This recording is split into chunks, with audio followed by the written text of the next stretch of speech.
Good evening, everybody. I hope you're doing well.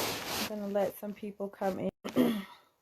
Some things that I want to share with you tonight that are on my heart. I don't normally do Facebook Live videos, but it is necessary for me to do this one. And I apologize. I'm not feeling all that great today, but wanted to share this with you. So we're going to get started here in a second. Try to let some people come in. You see my butterflies in the back. My sign says good vibes, and I have another one that says be bold and always love. So I am in my bedroom, my sanctuary. Not feeling all that great today. When I got off from work, I just came home and rested some. So that's where I am right now. And if you can see all my pillows in the background, my husband is always fussing at me about all these pillows. So I do have a lot of pillows on the bed. All right. Today, or this evening, guys, I want to talk to you about the crippling effects of fear. The crippling effects of fear. And part of the reason why I want to talk to you about this is because I have been dealing with some fear this week. I'm not sure why. I know where it comes from. It comes straight from the enemy. It is not from Most High Yah. He has not given us the spirit of fear. As 2 Timothy 1:7 teaches us, he has not given us the spirit of fear, but of power, love, and a sound mind. So, hi, that's my brother in Alabama. Y'all send him some love. Him and his lovely queen have not been feeling well this week, so I'm just glad to see him. Thank you, Michael. I love you. This week, Wednesday, I went home. I'm from Greensboro, North Carolina, but I live in the Charlotte, Gastonia area, and I work in that area.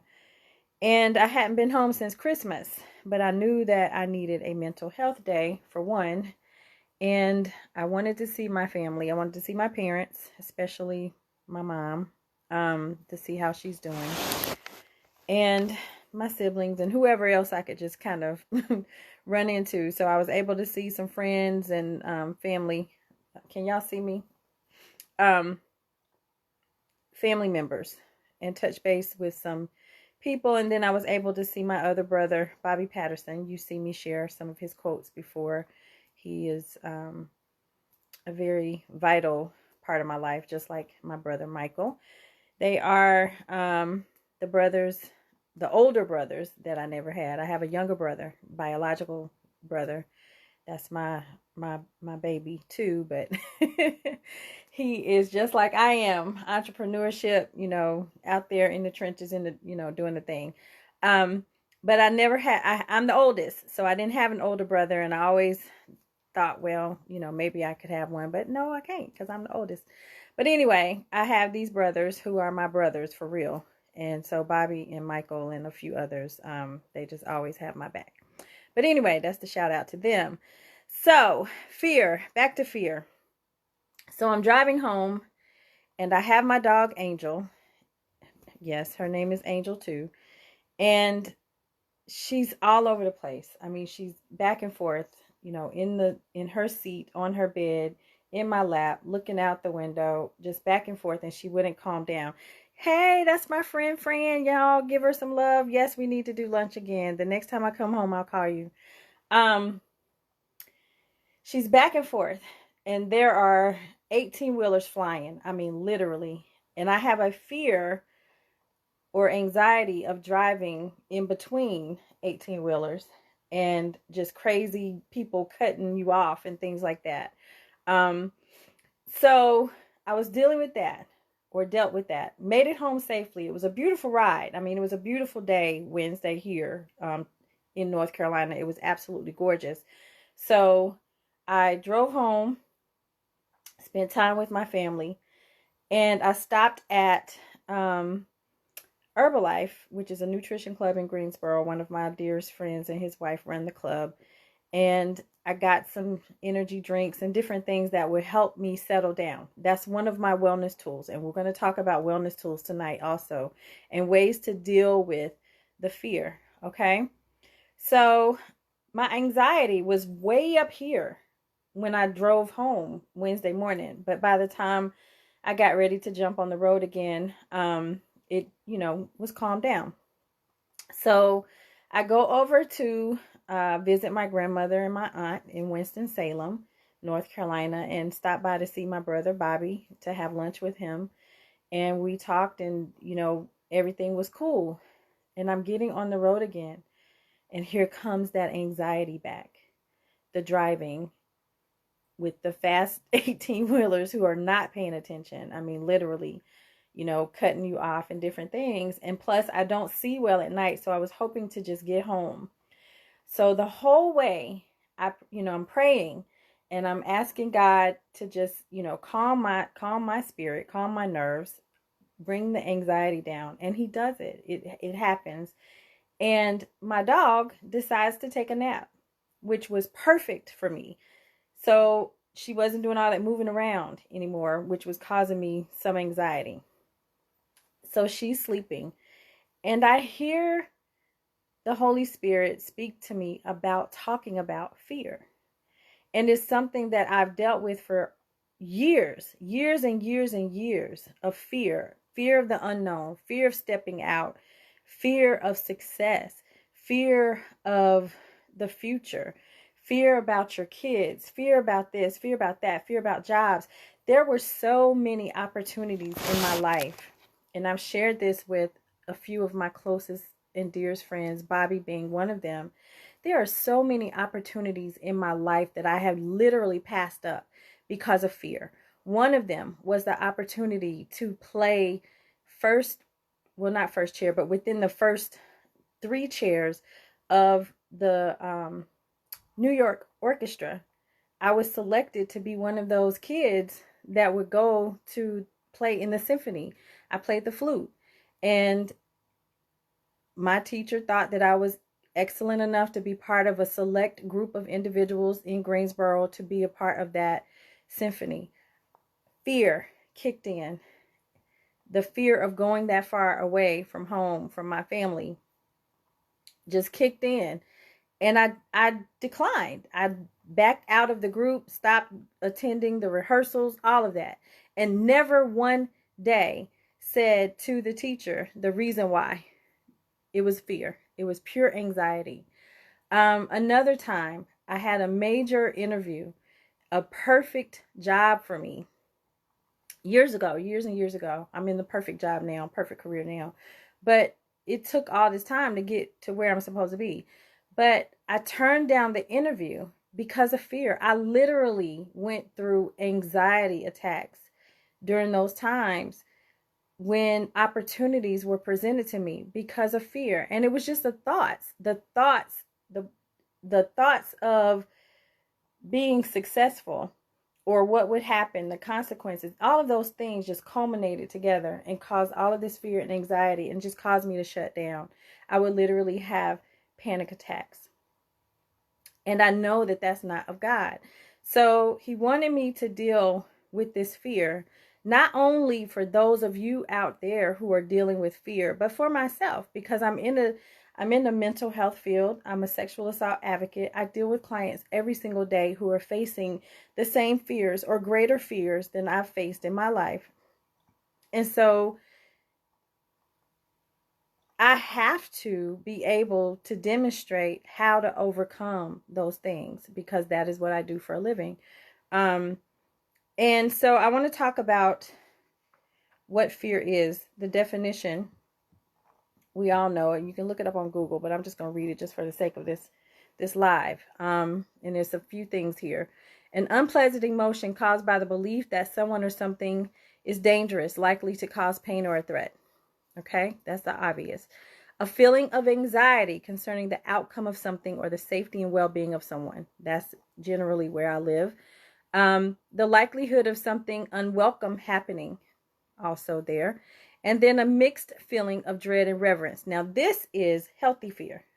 A mixed feeling of dread and reverence is alluding to the fear of God, and not being afraid of him in the sense of him hurting you, but being afraid of him in the sense of reverence, the power and authority that he is. Okay.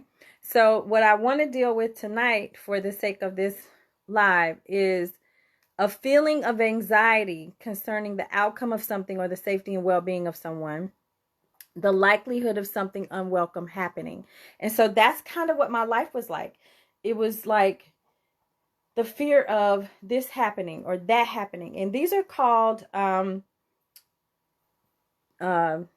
thinking errors. They're called thinking errors. You have thinking errors when your thoughts are constantly negative, and you're dreading things, and you're fearful of things in your mind, and you think that the thoughts are actually going to hurt you when they're really not. Okay. So something that fear does is it keeps us hindered and distracted. It keeps us unfocused from fulfilling our divine purpose or our purpose in life, our assignments. It keeps us from being able to have healthy relationships, keep a good job if it's that bad, if we're not able to control it. So I want to share also tonight some coping skills and things that I use, and maybe you use them also, and maybe there's someone listening who can benefit from them. Now, like I said, the irony of this is that I've had to overcome the same fear that I'm presenting to you tonight, even up until the point of pressing the button tonight. One of my friends, one of my dear friends, I texted her this afternoon, and I said that I've been fighting doing this live on fear. And the reason why is because I'm afraid to do it. And that's ironic. You know, it is like I'm dealing with the fear. I've got to press through it. So giving you a visual of what this afternoon was like for me when I get home and I'm struggling through having to come on here and do this live. I'm doing positive self-talk. I'm saying, Angel, you can do this. Angel, you got this. You speak before hundreds of people all the time. You teach classes on this every day. You can do this. What is the issue? So I know that it is an attack that's coming from the enemy and causing me to feel the way that I feel right now. Okay. So the other thing that confirmed for me that I needed to do this today was a memory came up in my timeline, my personal timeline. A dear friend of mine, Minister Natasha Pointes, she shared a quote last year on this same day that said, defeat anxiety and fear. Focus on your purpose and not your problems. Defeat anxiety and fear. Focus on your purpose and not your problems. So I know that I had to do this because that came up in my timeline also. So fear affects everyone differently. And there are some things that are noticeable within yourself that you know that fear is there or anxiety is there. Panting, erratic behavior, racing thoughts, fast heart rate, sweaty palms, you know, just different things like that you notice. These are also called early warning signs. In RAP or Wellness Recovery Action Plan, we call them early warning signs, and they can also be triggers. Something triggered me to feel the way that I feel right now. I'm not sure exactly what that trigger was, or that thing was that triggered me to have the fear and anxiety that I've been dealing with for the last few days, but we are working through it. I'm getting through it, and I will be okay. And ways that I deal with fear. And guys, I'm not here to sell you anything tonight too. That's my disclaimer. I'm not here to sell you a book. I'm not here to sell you anything tonight. I do have my website up and running. It is up and running. The new website, drangelmiller.com. So be sure to check that out. Sign up for a complimentary discovery call if you're interested in just speaking and chatting with me and you don't have a clear definition of where you're going. I can help you with that. Okay. We can create some action plans and just, you know, move forward for yourself. All right. So I'm going to conclude this with some of the ways that I deal with fear. One of them is this little book right here. It's Positive Affirmations. I was a literacy teacher at an uptown school in Charlotte from 2018 to 2019. And I came in contact with this resource through one of the teachers. She's a 4th grade teacher, and she used this book with her class, and I fell in love with it. I fell in love with the book, Wonder, anyway, but I really fell in love with this. And so I use this not only for myself, but I use it in my classes to provide positive affirmations and positive quotes to the participants, you know, so that they can have a resource and have something to carry with them. That's one thing. My devotionals, yes, I keep a lot of them around here. Journals, writing, scriptures, my Bible, Bible on the phone, YouTube, music, you know, just different things to help me get to a state of calm. Like this, you know, my bedroom, I have butterflies everywhere. Butterflies are peaceful for me. I love them. And just positive sayings all throughout my home. Everywhere you look is just a positive picture, positive something to help keep me grounded. Even when I'm at home, my home is my peaceful place. It's my sanctuary. There's a lot of peace here, and I intentionally created it to be that way so that I would have a state of calm. So everywhere in my space is a place of calm. Walking my dog. She was barking at me. She was barking at me, guys, a few minutes ago, but I think she's under the bed now. Walking, writing, singing, worship music, praying, just reaching out to my support system. There are times when I'm driving and I'm feeling that anxiety that I'll reach out to one of my friends, my dearest friends, and they'll talk me through. And sometimes they don't even realize they're talking me through, but they are. So, you know, we do that. And then, of course, my career itself is sometimes a wellness tool for me, a strong wellness tool for me, when I'm able to teach other people about wellness, teach them about how to overcome fear and anxiety and all of those different things. And so that has become a strong and powerful wellness tool for me also. So what I challenge you to do is the next time that you feel fear, anyone, or anxiety or feelings of distress of any kind, frustration, you know, just take a moment and step outside of that and use this coping skill. I'm going to teach you a coping skill tonight. I teach it to my participants. Some of you who are in mental health may already know about this coping skill or counseling, or you may have been a recipient of this, but it's called 5, 4, 3, 2, 1. And it's 5 things that you can see. So 5 things that I can see right now on my calendar, my pictures on the wall, my butterflies, people popping up on the screen, and my ink pen. 4 things you can hear. I hear myself talking. I hear outside, the wind outside. I hear a car. And I hear something in the kitchen. Okay? 3 things that you can touch. So I'm touching my paper, I'm touching the bed, and touching a pillow. 2 things you can smell.